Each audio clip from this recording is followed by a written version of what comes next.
In this video, I'm going to show you how to solve a system of equations using substitution. Alright, so I have the steps written out for you. The first step is to select one of the equations and then solve it for its variable.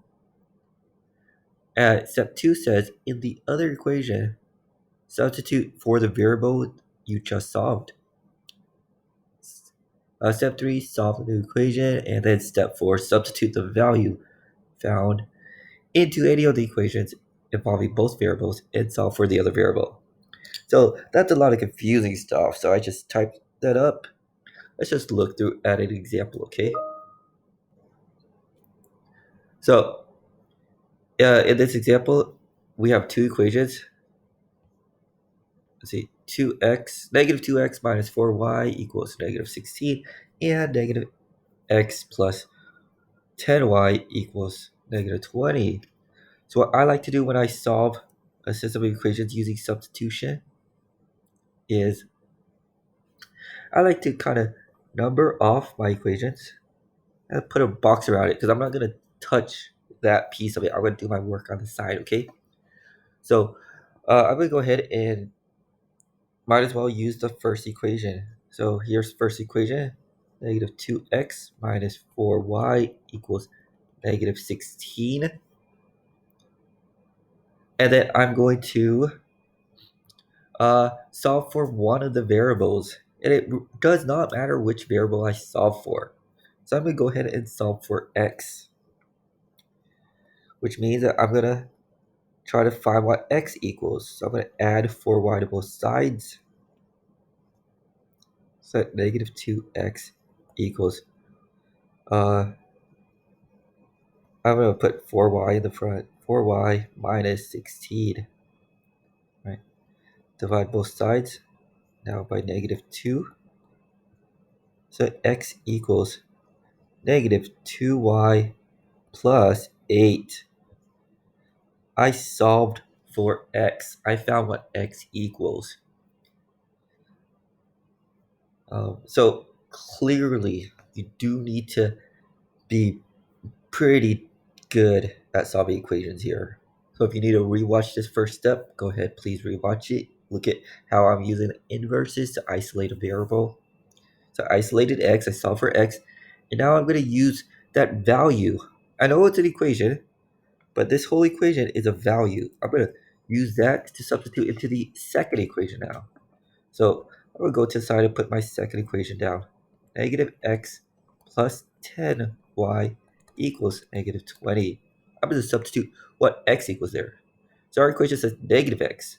So I put negative and then substitute the value of x in. So negative 2y plus 8 plus 10y equals negative 20. All right, I'm going to go ahead and use the distributive property, get rid of that extra negative sign out there. So it says 2y minus 8 plus 10y equals negative 20. I will go ahead and combine like terms. So combine my y's to get 12y minus 8 equals negative 20. Add 8 to both sides. So that 12y equals negative 12. Divide both sides by 12, and then y equals negative 1. Here we have the value for y. When you get value for one of these variables, you can put it into any of the equations. Any one. You can put in the first one or the second one. I'm going to flip it and go back to the first one. So first equation time. The first equation says negative 2x minus 4y equals negative 16. My value of y is negative 1. So I'm going to substitute negative 1 for y. Alright, so we have negative 2x. Negative 4 times negative 1 is positive 4. And then now I'm going to solve this equation. So I have negative 2x equals negative 20 divided by negative 2 So x equals positive 10. So if we were graphing both of these equations, then the solution, the point of intersection, will be at the point x equals 10 and then y equals negative 1. That would be our solution. All right, x equals 10, y equals negative 1. Sometimes I ask you to find where that point is. Sometimes you can just leave it as x equals 10, y equals negative 1, and that's good enough, okay? So these problems take a whole lot of work. You cannot skip your steps on writing these things, okay? Please slow down. I'm just going to stick with this one example for now, okay? I will make different videos for different levels of examples for your assignment, but this is definitely the level that's like in the middle there, okay?